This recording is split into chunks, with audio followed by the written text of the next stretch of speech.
কিছু কিছু মেয়ে আছে যারা স্বামীকে শুধু টাকার গাছই ভাবে।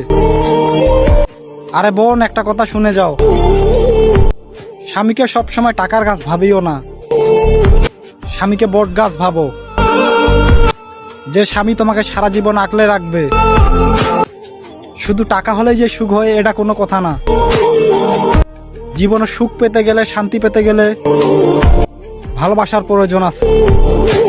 শুধু ভালোবাসা দিয়েও পেট ভরবে না, আবার শুধু টাকা দিয়েও সুখ হবে না।